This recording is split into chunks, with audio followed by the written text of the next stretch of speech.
name is Dr. Mercurio Arborea, and I am the founder of the Arborea Institute. Through our unique blend of benign pharmacology, sensory therapy, and energy sculpting, we can guide you to a new, better, happier you. You are about to embark on a great journey. Let the new age of enlightenment begin. What is at stake is more than one small country. It is a big idea, a new world order. It's no longer a theory. What I'm about to say is fact. The secret organizations of the world power elite are no longer secret. They have planned and are now leading us into a one-world communist government. Welcome, useless eaters, to the Oddman Out podcast, where we talk about hidden history, deep political policy, occult deconstruction, economics, religion, and philosophy. I'm your rabbit hole aficionado, the Oddman. Welcome. The affirmative task we have now is to actually create a new world order. Public policy could itself become the captive of a scientific, technological elite. And when that first cocaine was smuggled in on a ship, it may as well have been a deadly bacteria, so much as it hurt the body, the soul of our country. But take my word for it, this scourge will stop. Welcome, oddities, to another Oddcast featuring me, your Odd Man Out. Thank you for taking the time to hang out with me once again and delve into some hidden history. This week, we're going to be doing part 2 on the history of the Illuminati, the real Illuminati, the Bavarian Illuminati. Now, if you haven't listened to part 1, I suggest you go back and check that out, and then listen to this one, but you don't have to. I'm not really going in order. So I'm going to go ahead and start with a very important quote, I think, by the leader of the Bavarian Illuminati, Adam Weishaupt, because I think it kind of explains his attitude and his goals. You will incessantly form new plans and try every means in your respective provinces to seize upon the public education, the ecclesiastical government, the chairs of literature, and the pulpit. If it be necessary for us to be masters of the ordinary schools, of how much more importance will it be to gain over the ecclesiastical seminaries and their superiors? With them, we gain over the chief part of the country. We acquire the support of the greatest enemies of innovation. And the grand point of all this, that through the clergy, we become masters of the middle and lower classes of people. That was instructions to the Illuminati, the prefects of the order. Adam Weishaupt also said, and this was one of his mottos, "Let reason ever be the religion of men." It was even said during the French Revolution that they would have festivals of reason. Reason was everything to them. Now, according to Fritz Springmeier, the Masonic magazine of the Supreme Scottish Rite, called at the time the New Age, in 1933 stated, "The successors of the Illuminati still guide mankind, but now they are called the Great White Brotherhood." Of course, we can look to Alice Bailey and Annie Besant and even Elizabeth Clare Prophet for pushing these Great White Brothers. Now, Fritz Springmeier said also in Bloodlines of the Illuminati, another organization of influence is the Pilgrim Society. He said that it was an extremely secretive group that is on the prince level of the Illuminati. Its members control a multitude of different groups.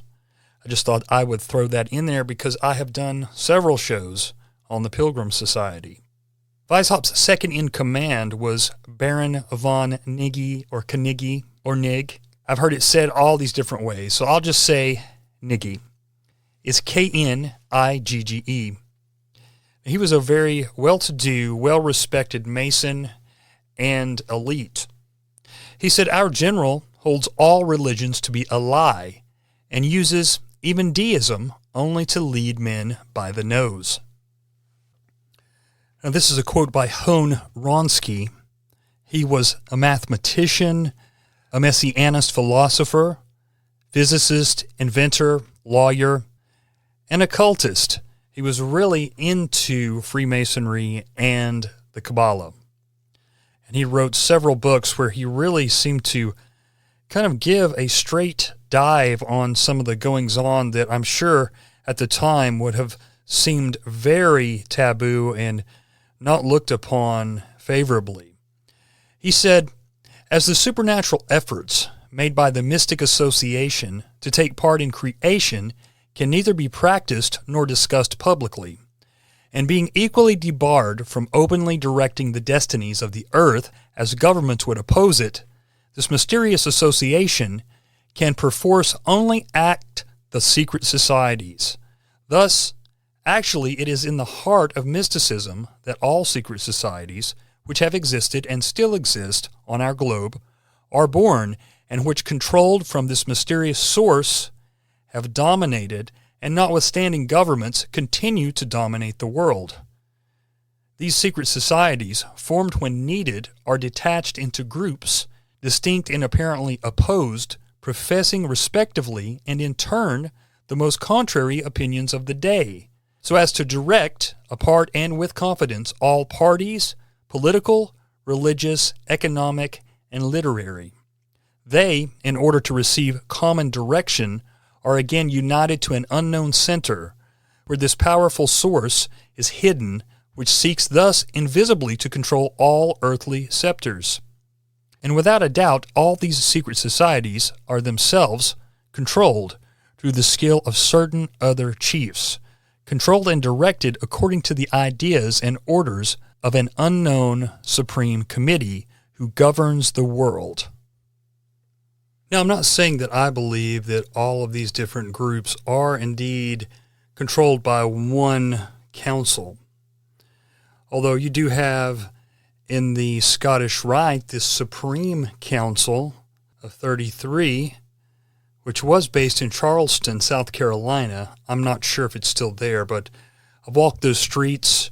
I've seen the lodge. I've actually taken pictures of even the Masonic pyramid on drain pipes. So that place, supposedly was the area where the first shots of the Civil War were fired, and we've been kind of sold a bag of goods on how the Civil War started as well, but that's a whole nother show. But I'm telling you, it does seem like many of these groups have the same goals, many of the same goals. In the book, The Story of the New Underworld Order, the foreword, it says, "All secret societies, using the term the Order, belong to the Illuminati, which in turn is the primary manifestation of a shadowy order of the Quest, dedicated philosophically to maximizing human happiness without God." Of course, Manly P. Hall talks about the order of the Quest. And I said in the first episode about the Illuminati that when you read Proofs of a Conspiracy, Weishaupt talks about the happiness of man constantly. So this is interesting. It goes on to say, the Jesuits call themselves the Order. Opus Dei refers to itself as the Order. The Yale-based Skull and Bones is the Order. The even more reprobate Ordo Templi Orientis, or OTO, Oriental Templars, styles itself the Order. Scratch around for secret societies labeled the Order, and you will immediately see the significance of the word order. Jacob Frank, famous false Jewish Messiah, once wrote, "Nevertheless, the way to life is not easy, for it is the way of nihilism, destruction, and it means to free oneself from all laws, conventions, and religions, to adopt every conceivable attitude, and to follow one's leader step by step into the abyss." Now, wasn't it Nietzsche who said, if you stare at the abyss too long, it stares back at you? On October 24th, 1798, George Washington wrote a reply letter to a Reverend G.W. Snyder, expressing his concern over the influence of the Illuminati in America, stating, "It was not my intention to doubt that the doctrines of the Illuminati had not spread in the United States. On the contrary, no one is more truly satisfied of this fact than I am." You can see the original handwritten letter in the American Memory section of the Library of Congress website. And in that letter, Washington also confessed that he had not stepped foot in a Freemason lodge in 30 years. So you can be the judge of what you think about Washington and his ties to Freemasonry. Lord knows that the Masons have used that, his appearance, his likeness, even creating the obelisk, which is the George Washington Monument, to get attention and say, look, the founder of America was a Freemason. So, anyway, H.G. Wells in 1907, in his infamous book, New Worlds for Old, which predated New World Order, and it predated open conspiracy, he said, "Socialism ceased to be an open revolution and became a plot. Functions were to be shifted quietly, unostentatiously, from the representative to the official he appointed. A bureaucracy was to slip into power." How could anyone deny that that has happened? Now we look into all these different groups and we see some of the same symbols. One of the same symbols we've seen with the Masons and with the Mormons is bees and the beehive symbol. Now it's on record that Weishaupt actually wrote to two of his members about possibly changing the name of the group to the Order of the Bees. Now we could get a little bit into beehive and bee symbolism. Now the Masons just say that it represents organization and hard work, and they relate it to industrialization and different things like that.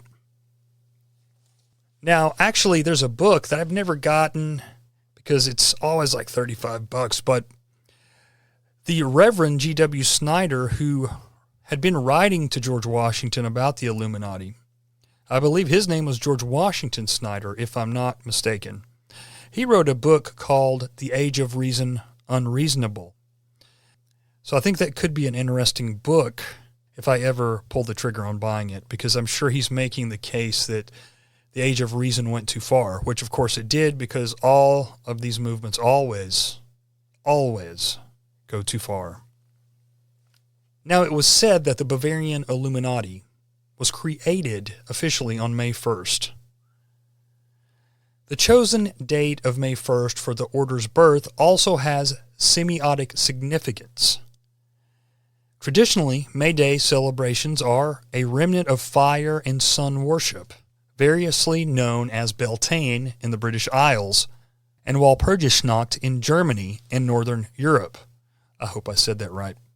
Weishaupt was aware of these fire festivals on the 1st of May and instituting his order on that day in tandem with professing fire worship as the religion of Illuminism was, symbolically speaking, a stroke of genius. That was by Terry Melanson in his wonderful book, The Perfectibilists. I do suggest again that you pick that book up if you want to know more about this, because it's extremely detailed. May Day is a holiday celebrated by communists and pagans throughout the world. The day was chosen by communists as their special day for multiple reasons, but one stands out. Namely, because May 1st, 1776, was the date of the founding of the conspiracy's predecessor, the Order of the Illuminati. The worldwide communist conspiracy grew out of the Illuminati cabal and is its modern standard bearer. We're going to look a little bit here at a quote or two from other people. Nesta Webster in her famous Secret Societies and Subversive Movements. I know that Jack from Conspiracy or Just a Coincidence has been going over this book, and I've never read the whole thing. I've just read bits and pieces. When I look at Freemasonry or one of these other groups, I'll grab that book. Now her quote is, "One must show how easy it would be for one clever head to direct hundreds and thousands of men.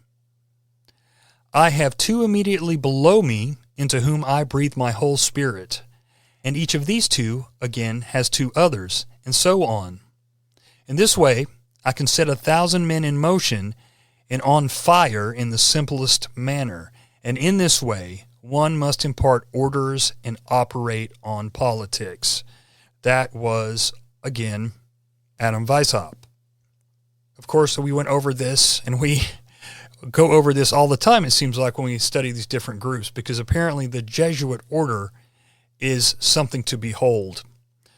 We know that Cecil Rhodes talked about designing his secretive group on the order of the Jesuits, the Sons of Loyola, the company, if you will. Isn't that interesting that also the CIA is called the company, and the Jesuits are called the Company of Loyola? Now, the Fabian Society also based their organization on the Jesuits. And of course, Adam Weishaupt worked at a Jesuit college. Now, to be fair with the order of the Illuminati, not everything they taught was bad or evil or unreasonable. You have to remember that this was near the end of the age of the Enlightenment. And Bavaria was behind the times and was controlled by the Catholic Church and the Jesuits. They were very powerful and against any teachings that might weaken their grasp over the people. And even after the Jesuits were disbanded, many of their members were still influential and working at the colleges because they were learned and they knew how to teach. They were very well versed on the subjects they were teaching. And so just because the Jesuits were broken up by the Pope doesn't mean that these members changed the way they felt or their goals. And Weishaupt had to contend with those individuals at the college. It was the University of Ingolstadt, if you remember. But, the Illuminati had some very legitimate gripes about the power structure. And the part about teaching people to think for themselves, it's a noble cause. You want to teach people to think. You want to teach these people how to go out in life and have the equipment mentally to have successful careers. And there's nothing wrong with that whatsoever. The Christian view is that we were born with free will. And again, though, like I said earlier, like most movements, a lot of really successful movements have very ambitious leaders, and they went too far. They turned their group into a revolutionary group whose foot soldiers were to go from blind obedience to throne and pontiff to blind obedience to Weishaupt and his quasi-Masonic hierarchy. Their aims were clear. Their agents would permeate every possible position of influence, from low to high, in order to recruit new initiates and subtly propagandize the general public into supporting their cause. But there was never a call for violence according to the documents recovered. It was always by the techniques of seduction and cunning rhetoric. Though, when one thinks about it in an honest way, to be so bold as to call for the end of existing governments and established religions, and not think that would eventually lead to violence, is ignorant at best. So, there's that. And the dishonesty involved in how they recruited and how they spied on each other, and what they revealed to newcomers based on their individual backgrounds was certainly not the actions of any group you and I would probably ever want to join. And you can see why these type of groups, these very secretive groups like the Masons and the Bavarian Illuminati and probably the Company of Loyola and whatnot, would work very well in Central Intelligence circles, all over the world. So you can definitely see the links there with the secrecy and with the spying on different initiates. We may have went over this in the first episode, but they would encourage their members, the initiates, to spy on one another. They would also encourage their initiates to go out and fraternize amongst the public especially if they had any positions of power whatsoever, if they were around government or powerful men in business.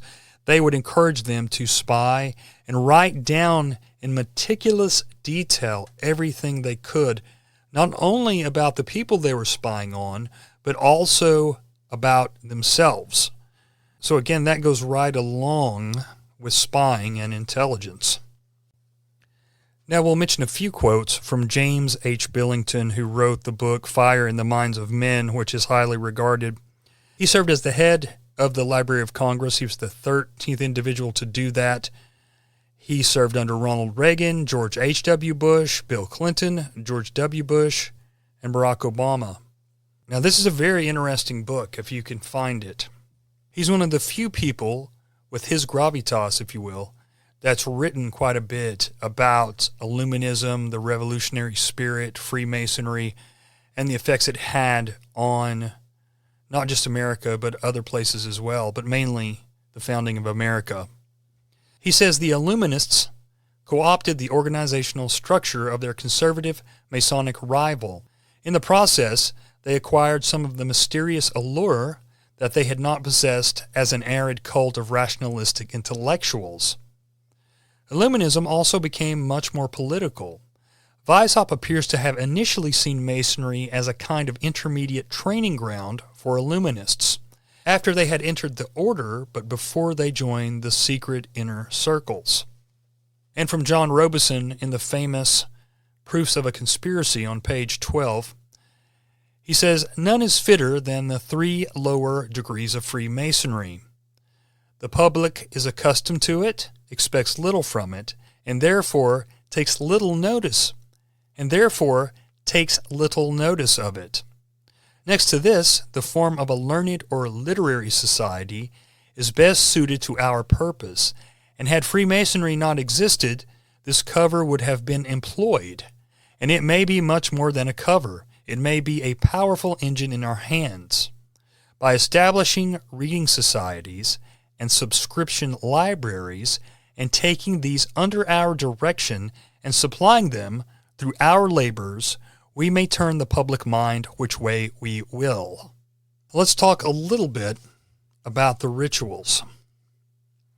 In the reverse de silentio, a form signed by the Illuminati candidate before the initiation, a submission and silence is promised, and he is assured that there is in the society nothing contrary to state, morals, or religion.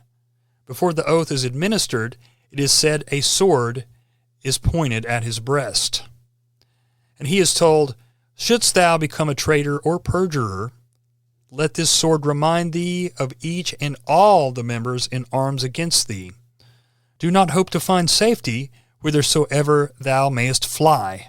Shame and remorse, as well as the vengeance of thine own brothers, will torture and pursue thee." And then in the oath which follows, the initiate would swear eternal silence and faithfulness and everlasting obedience to all the superiors and regulations of the order. I also renounce my own personal views and opinions, as well as all control of my powers and capacities. I promise also to consider the well-being of the order as my own, and I am ready, as long as I am a member, to serve it with my goods, my honor, and my life.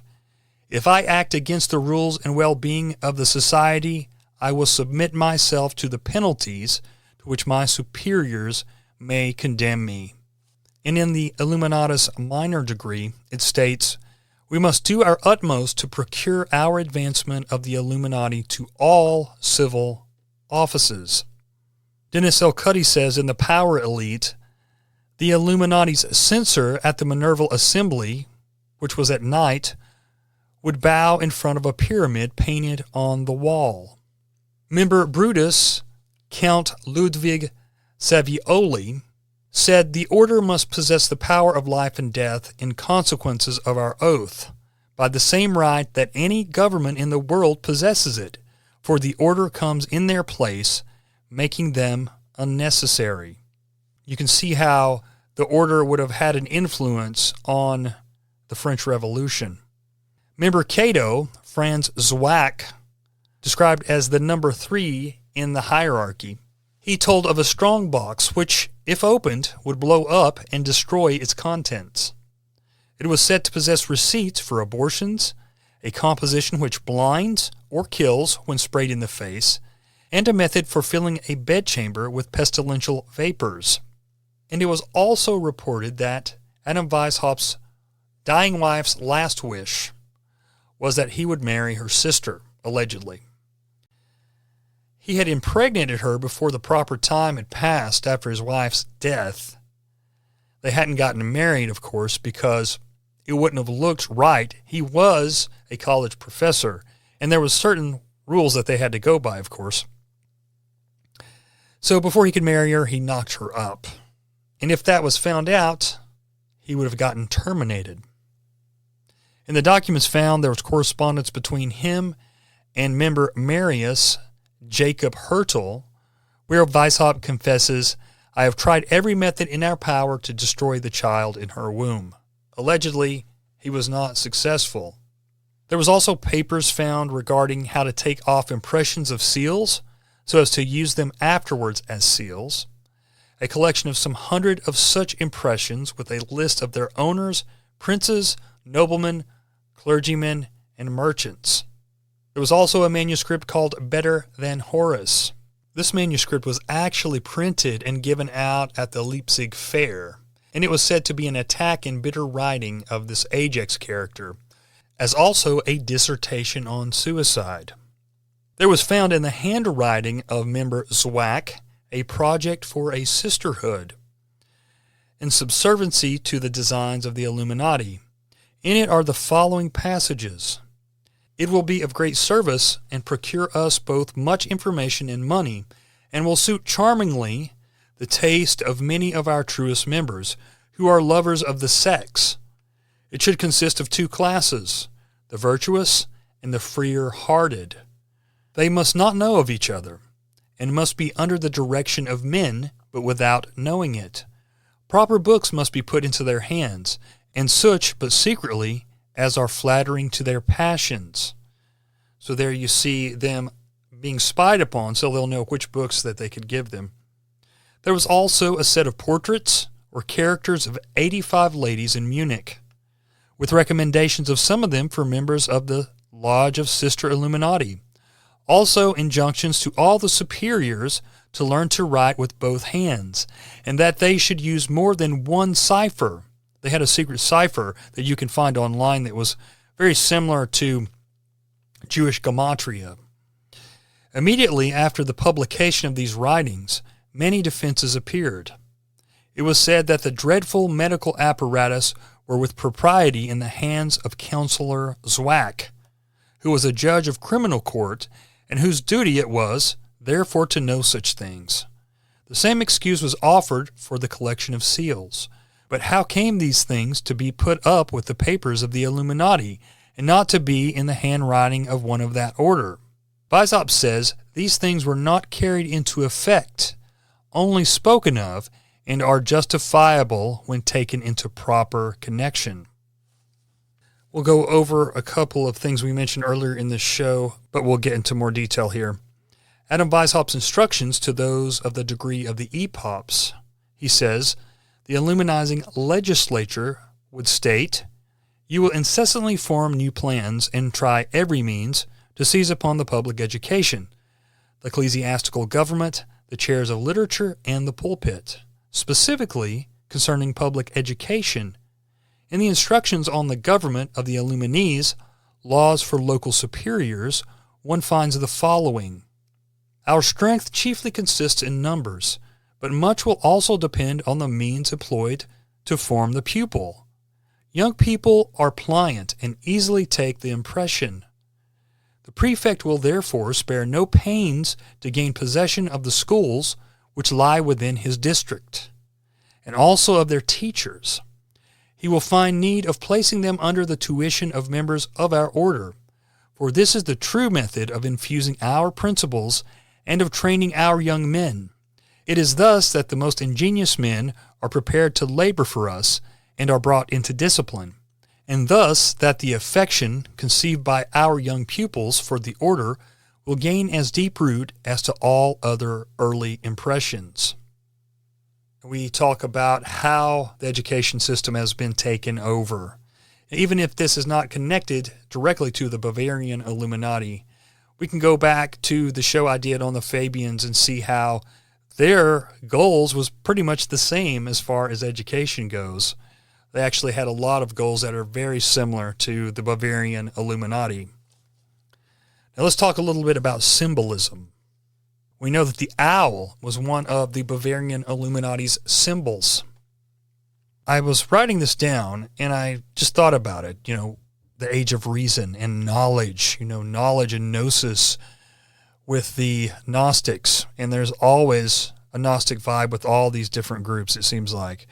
And of course, not to get all wordsmithy, but I was just breaking down the word knowledge. And you have KN, then if you put a dash in there, it says owl in the middle. And then another dash, edge, knowledge. Okay, so owl's in the middle there. I know it's silly, but a lot of these people take this stuff serious. Now, Minerval seals of the Bavarian Illuminati, 2 of 3 known to still exist. They say PMCV stands for Per Me Casey Vident. Through me, the blind become sighted. We'll say that again. PMCV stands for Per Me Casey Vident. Through me, the blind become sighted. An owl holding an open book, signifying learning, surrounded by a laurel wreath, a symbol of learning or graduation. Per Me Casey Vident was a reminder to the superiors of the class whose responsibility it was to properly instruct the Minervals. These medallions were worn around the necks of Minerval initiates. It is interesting, too, that at the National Mall in D.C., there is a very large outline of an owl. This is unmistakable. There's no way that you cannot see this. I've heard people try to deny it, and it's just ridiculous because from an aerial view, you can see the owl as plain as day. There's also an owl at the center of the Pentagon, a wooden owl atop a current hot dog stand, they say to ward off birds. But I found this military website, official military website, it's www.af.mil, and they are talking about how they're tearing the hot dog stand down, but they kept the owl. It's just kind of interesting that they make a big deal about the owl. If it's just one of those owls that keeps the birds away that you can buy at like a hardware store or a hunting store. Of course, there is a tiny owl on the right top corner of the dollar bill. We know that there is a giant owl at Bohemian Grove, allegedly called the Owl of Moloch or Molech. And of course, the big logo for Bohemian Grove is also an owl, and it says, "Weaving spiders come not here." So we see this owl symbolism. The narrowgate.web has a little piece here. It says, "This is further evidence by the fact that there is an owl statue at Acropolis, which was the chief temple dedicated to Athena Minerva in Athens, an exact replica of which can be found at the Bohemian Club." Notice that the replica of the Bohemian Club has a square peg leg and is missing its beak, just like the owl at the Acropolis. Thus, there's no doubt that the replica statue alludes to Athena Minerva, or the goddess of wisdom. And then there's a smaller replica of the owl on the inside of Bohemian Grove, and there are pictures of this that actually mentions Minerva at the bottom. You could even say that perhaps the satanic hand sign may be the sign of the owl. Maybe we've been getting it wrong all along. I was able to find various military patches with the owl. There's the Prognatus Caligo Lumen, and of course it's the 330 Combat Training Squadron. There is one from the 693D Intelligence Support Squadron called The Owl is Always Watching. The National Reconnaissance Office has an owl, and it says, "We Own the Night." I actually wrote a song called "We Own the Night" back in like 98, 99. And of course, there's an owl etching on the Yale building. There's owl symbolism in many, many places, but we just get kind of into a little bit of it here. Now, it has a picture on here on the royalartsociety.com and the articles about the rituals of the Illuminati. It has a pole with a hat at the top, and it says down at the bottom, former Illuminati formed the Mainz Jacobin Club in 1792, called the Friends of Liberty and Equality, who used the Liberty Tree topped with the red Jacobin cap as an emblem. The cap is memorialized in watercolor by the Illuminatus Johann Wolfgang von Goethe, creator of the tragic play Faust. Of course, many of us have heard of the Faustian bargain. Now, also on this royalartsociety.com page, it says, the English poet Percy Bysshe Shelley was so endeared to the principles of the Illuminati as he read them in Baruel's expose that in 1811 he made a public attempt to create his own secret society in emulation of the order. The Illuminati movement survived in America, especially aimed at education, and can be recognized as the precursor of the Order of the Skull and Bones. Now, Percy Bysshe Shelley was Mary Shelley's husband, the creator of Frankenstein. Daniel Coit Gilman founded the Yale-based Order of the Skull and Bones and the Russell Trust, and was the first president at Johns Hopkins University and the first president of the Carnegie Foundation. The evidence of a connection between the Illuminati and the Skull and Bones is summed up in Chapter 4 of Terry Mellinson's Perfectibilists, the 18th century Bavarian Order of the Illuminati. The active Illuminati chief, J.J.C. Bode, the philosopher Karl Leonard Reinhold, and other Illuminati perpetuated Illuminati objectives and worked within Freemasonry. They pressed for the replacement of mystical fraternal rites of numerous degrees with rational ones of the 3 degrees. Reinhold became the dominant figure within the Illuminati movement after J.J.C. Bode died, and the original movement seems to have died with him. Now, J.J.C. Bode actually took over after Weishaupt had to flee Bavaria. Although a loosely defined Illuminist movement has continued even in the present day, unless there is a real connection with the Skull and Bones, the Bavarian Order of the Illuminati officially ended with Karl Leonard Reinhold in 1823. Since that time, many fraternal societies have adopted some form of the name Illuminati or claimed identification with the order, the primary of these perhaps being the early 20th century Ordo Templi Orientis, OTO, or the Order of the Temple of the East, which uses the name in its degree structure. And I'm actually reading 2 books on the OTO, which eventually we will get to. Now, let's find out what Thomas Jefferson thought of the Illuminati. This is from the works of Thomas Jefferson in 12 volumes, Federal Edition, collected and edited by Paul Leicester Ford. This is from Thomas Jefferson to Reverend James Madison, January 31st, 1800. Dear Sir, I have lately by accident got a sight of a single volume of the Abbé Baruel's Anti-Social Conspiracy, which gives me the first idea I have ever had of what is meant by the Illuminatism against which Illuminati Morse, as he is now called, and his ecclesiastical and monarchical associates have been making such a hue and cry. Baruel's own parts of the book are perfectly the ravings of a bedlamite, but he quotes largely from Weishaupt, whom he considers as the founder of what he calls the order. As you may not have had an opportunity of forming a judgment of this cry of a mad dog, which has been raised against his doctrines, I will give you the idea I have formed from only an hour's reading of Baruel's quotations from him, which you may be sure are not the most favorable. Weishaupt seems to be an enthusiastic philanthropist. philanthropist. He is among those, as you know, the excellent Price and Priestley also are, who believe in the indefinite perfectibility of man. He thinks he may in time be rendered so perfect that he will be able to govern himself in every circumstance so as to injure none, to do all the good he can, to leave the government no occasion to exercise their powers over him, and of course to render political government useless.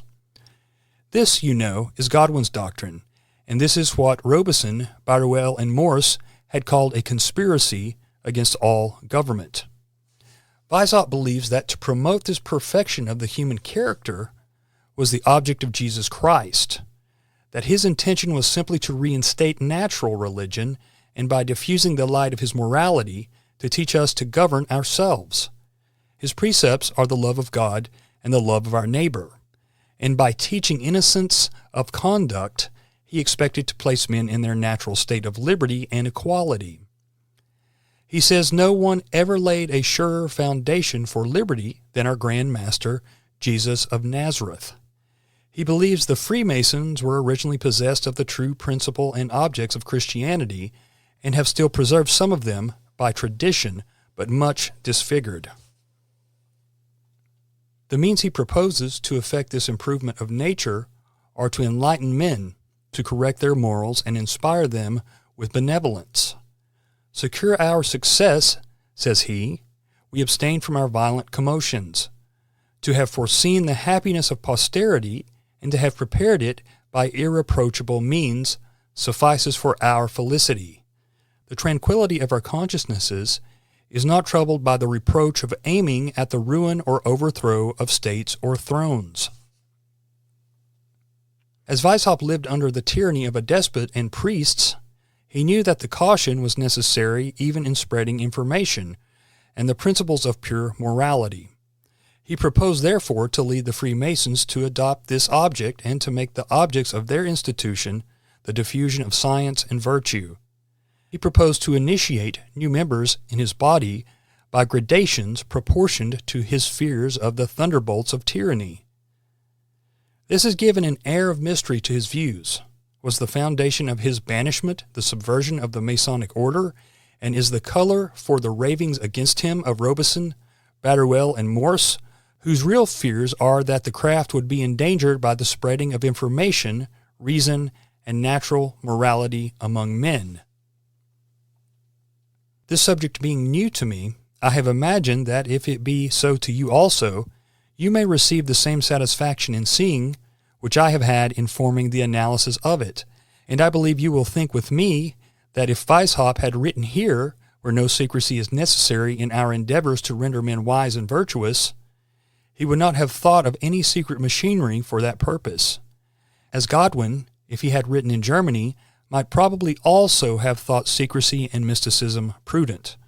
I will say nothing to you on the late Revolution of France, which is painfully interesting. Perhaps when we know more of the circumstances which gave rise to it and the direction it will take, Bonaparte, his chief organ, may stand in a better light than at present. I am with great esteem, dear sir, your affectionate friend, Thomas Jefferson. We also know that Thomas Jefferson rewrote the Bible, taking any and all the miracles out of it, I'm told. I've never read it myself. But Melanson also says in the Perfectibilists, to Illuminati initiates it was revealed that the true Christians had hid themselves and their doctrine under the cover of Freemasonry, which Weishaupt calls hidden Christianity. In the way in which I explain Christianity, says Weishaupt, no one need be ashamed to be a Christian, for I leave the name and substitute it for reason. Now let's look at the degrees in the Bavarian Illuminati. First, there is the Minerval degree. There are 9 steps divided into 3 parts in the Illuminati degree system: the nursery grade, the Masonic grade, and the mystery grade. The first grade includes the novice, the Minerval, and the Illuminatus minor degrees. Next are the Masonic Illuminatus major, Scottish novice, and the Illuminatus dirigens, Scottish knight. The mystery grade rises through the offices of presbyter or priest and regent or prince, Magus, and Rex. Every member of the order adopted a classical Greek name for use within the order. Minerva, the goddess of wisdom, was the patroness of this order, born in the Age of Enlightenment. Identified with the Egyptian goddess Isis, Neith, and Mot, the Greek Pallas Athena inspired the name of the great city of Athens, the seat of classical Greek philosophy and culture. She is called Pallas, or virginal, and was the goddess of wisdom, law, justice, the arts and crafts, commerce, and civilization. Her brother was the sun god Apollo. As a symbol of human reason, Athena was birthed fully mature and armed from the head of Zeus, without a mother. Thus Athena partnered with Prometheus to steal fire or knowledge from Zeus to give to humankind as its rightful inheritance. The two were revered as the patrons of humanity and civilization. Minerva's sacred animal was the owl, a symbol of wisdom and nocturnal meditation. The initiate Illuminatus was introduced to an edited version of the verse Ode to Reason of Elizabeth Carter. With joy I hear the solemn sound, which midnight echoes waft around, and sighing gales repeat. Favourite of Pallas I attend, and faithful to thy summons bend, at wisdom's awful seat. She loves the cool, the silent eve, where no false shows of life deceive, beneath the lunar ray. Here folly drops each vain disguise, nor sport her gaily colored eyes, as in the beam of day. The Minerval degree was the heart of the Bavarian Illuminati. The Minerval jewel worn by initiates to the Minerval degree is cast in brass and plated with gold and mercury. The medallion carries the image of an owl perched on the open book atop a cloud. The open pages of the book are marked with the letters PMCV for per me Casey vident, through me the blind see. Only 3 jewels are known to have survived. 2 are in Germany and 1 is in the United States. These medallions were awarded not to inculcate a fancy for outward honors, but to remind all initiates that nobility was the fruit of science and virtue, and outward appearances, though necessary, did not blind the Illuminati to essential truths. Just a small little piece of information here. Former Illuminati member L.A.C. Grollman claimed the number 44 represented the Illuminati, while 43 represented the Jacobins. It's kind of interesting because if you start looking around, the number 44 is fairly prevalent. I know one of the recent shooters had the number 44 on his rifle, I believe. I don't know if there's any connection, but I haven't really looked into it. It's probably something to be on the lookout for, though. Now, this is well known, I guess, in conspiracy circles, but if you spell Illuminati backwards and then put .com, it takes you to the NSA website still. And actually, when I was looking that up, I kept pulling up a Illuminati Inc., or actually backwards, Itan Emuli Inc. on GuideStar. So I'm going to look into that and see what that's about. Now, after leaving the order over disagreements with the governing style of Weishaupt, von Niggi wrote a book called Supplement of Further Original Works. He said, as a rule, under the veil of secrecy, dangerous plans and harmful teaching can be accepted, as well as noble plans and profound knowledge, because not all members themselves are informed of such depraved intentions, which sometimes tend to lie hidden beneath the hidden, beautiful facade. And that same year, another Illuminati defector, Ideles, or Johann Strobel, wrote a book called Original Writings of the Illuminati, and he became a fierce opponent to Weishaupt and company. Ernst von Gotchausen was dismissed from the Illuminati. He wrote a novel titled Exposure of the Cosmopolitan System, and letters from ex-Freemasons, 1786, in which the hero asks his superior, what purpose do the Illuminati have in infiltrating and dominating Masonry? The response was, to emancipate all mankind from religious and political slavery.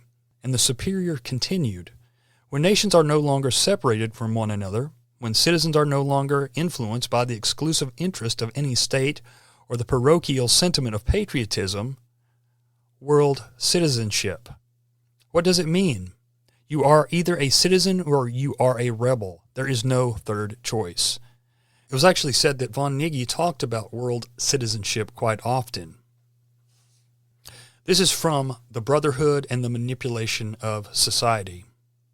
Betrayal of the Brotherhood is the worst crime possible in the eyes of its members, and it's ultimately punishable by death. The Brotherhood is all-powerful.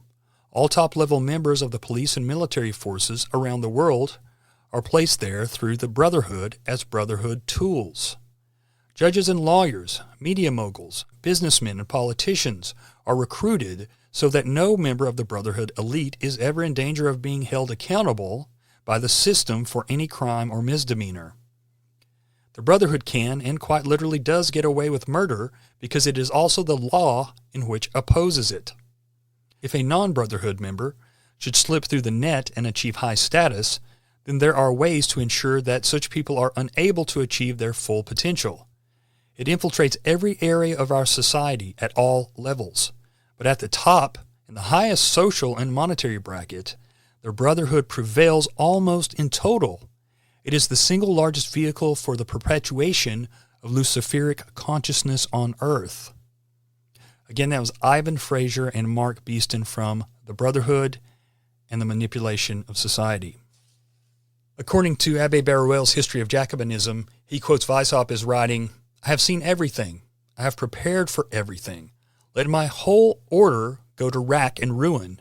In 3 years' time, I will restore it, and to a more powerful state than it is at present. I shall rise stronger.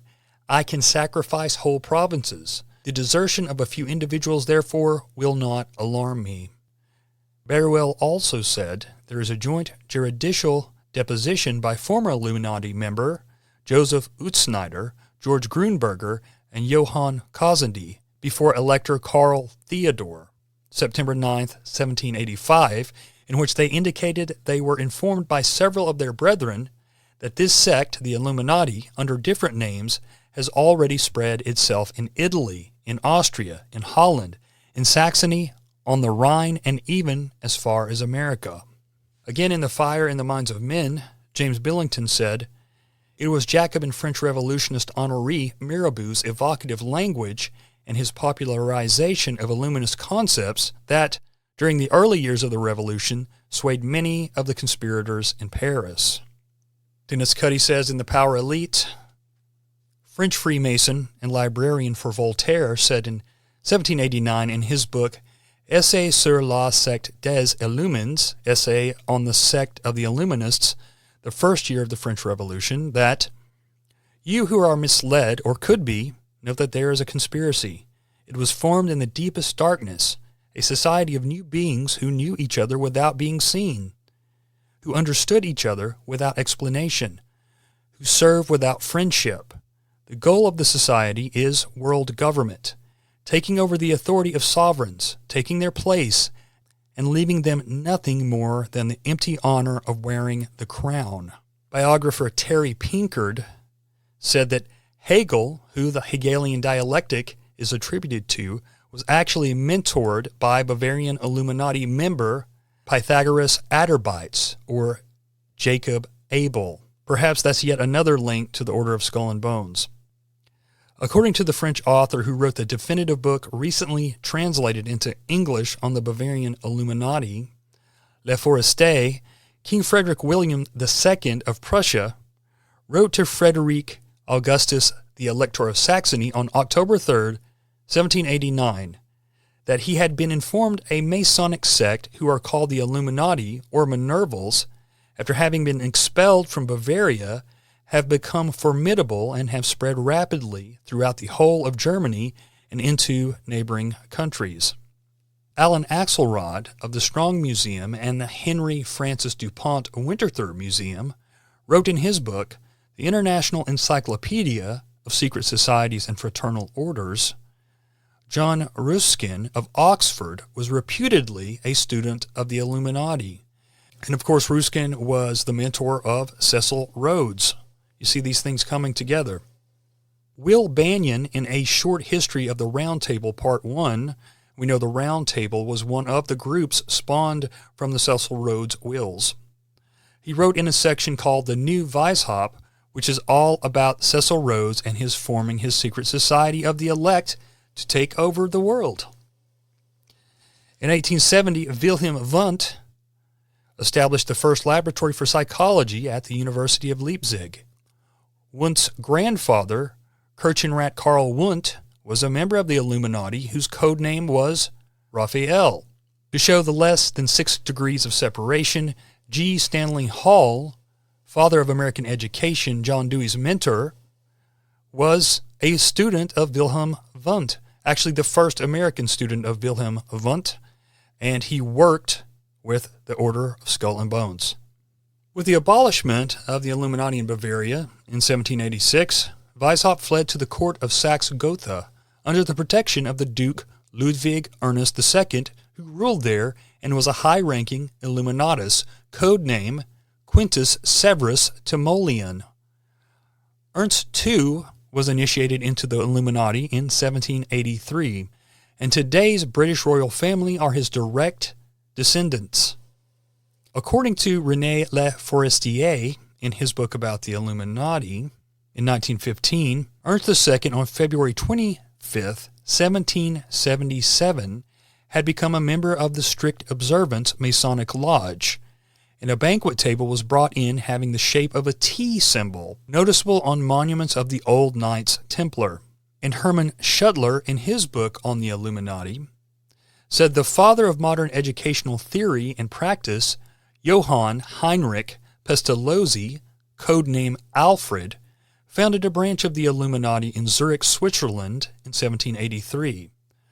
Schuttler also revealed that, surprisingly, Jesuit Archbishop Karl Theodor Dahlberg, Arch-Chancellor of the Holy Roman Empire, became an Illuminatus major in July 1783 and was initiated into the highest degree of magus or philosopher in 1784. And according to Schuttler, perhaps the most famous of the Illuminati was the novelist and playwright, the aforementioned Johann Goethe, codename Aberus, who in February 1783 was probably brought into the order by Johann Bode, or J.J.C. Bode, mentioned earlier. It also was from Dennis Cuddy. It's not just that the Illuminati's influence in America was occurring via religious societies and placing philosophical supporters in government offices, but the seedbed for creating a societal change was occurring via the schools. According to Will Monroe's History of the Pezzolonian Movement in the United States, 1907, the educational ideas of the Illuminati member Johann Pestalozzi, codename Alfred, began to be printed in journals and textbooks in the U.S. in 1806 and began to be used in some school systems, especially in New England, where they would be viewed favorably by the intelligentsia of Horace Mann's day. This was the first of the 1800s, and Mann became known as the father of American public education. Lawrence Crimmen, in The Transformation of the School in 61, said, "For Mann, the essence of the moral act was free self-choice." This was also, of course, the belief of Weishaupt and Aleister Crowley and Lucifer, right? Of course, God gives us free will, and we should have free will. Don't get me wrong, but it seems like all of these ideas eventually morph into habits, bad habits, and then morph into corruption. After Weishaupt, a brilliant and well-intentioned man, had won a position for himself among German lodges, he was seized with a desire to set up a grandiose new society of his own, with vague but vast aims, and officers with resounding titles called the Order of the Illuminati. The Baron von Nigge joined the enterprise and became Weishaupt's St. Paul, then turned against it, and in his last years became a savage anti-Mason. The Order of the Illuminati was the greatest single misfortune ever to befall European Freemasonry because it became at once the pattern and the point of departure for a succession of secret underground political conspiracies which, though it was not a Masonic society, divided Masonry and brought disgrace upon its name. Even the Jesuits founded an Order of the Illuminati of their own, and the scheme of it was the blueprint for the Italian Carbonari. Professor John Robison of the University of Edinburgh wrote a book about it, and you know that, The Proofs of Conspiracy. This professor had a bland, credulous, innocent-appearing mind, strikingly like that of Marshal Pétain. He believed everything he read about the Illuminati. He became possessed of a great fear of it, and expected any moment to see the civilization of Europe come crashing down, undermined by the secret, underground, Weishauptian conspiracies. He took the Illuminati to be identical with Freemasonry, and his Proofs of a Conspiracy became an anti-Masonic book. Ever since, it has been in Europe the anti-Masonic Bible, supported by the writings of Abbé Baruel, and it has been republished, rewritten, imitated, quoted from, and its weird and simple-minded charges against Masons have been repeated over and over ever since. It even became the inspiration of an anti-Masonic movement in Massachusetts and Connecticut at the end of the Revolutionary War. As for Niggy, it was supposed that he had quarreled with Weishaupt. Near the end of his days, he published a book entitled Über den Umgang mit Menschen, which may be freely translated as On Dealing Moth People. That was a website called MasonicShop.com, and of course it's pro-Masonry. Now one of these days we'll get into the French Revolution more and how I believe it wasn't just the Illuminati that had influence on that, but it was Masonry as a whole. There's been this big push back in the day to say that, well, European, French, English Freemasonry is not the same, was not the same as American Freemasonry. But I've read from experts that made the case that their teachings weren't any different, or if any different, not enough to really say that there is this huge rift between the two. As the three grades of ordinary Masonry included a great number of men opposed by position and principle to every project of social subversion, the innovators multiplied the degrees of the mystic ladder to be climbed. They created occult lodges reserved for ardent souls, shadowy sanctuaries whose doors were only open to the adept after a long series of proofs calculated to test the progress of his revolutionary education. That was Louis Blanc, who's known for his part in the French Revolution. I would also recommend checking out conspiracyarchive.com, which is Terry Mellinson's website, and he's got a lot of great stuff on there about the Illuminati. Speaking of him, we'll finish up with a couple of quotes here, one being from him. As more time passes, it is further realized how harmful and dangerous the order of the Illuminati will be for the state and religion, if allowed to flourish here and beyond. It is impossible to predict the deplorable effects that would result for posterity if we stand back, if not handled very seriously, while there is still time to forcibly eradicate a disease that is far more daunting than the plague itself.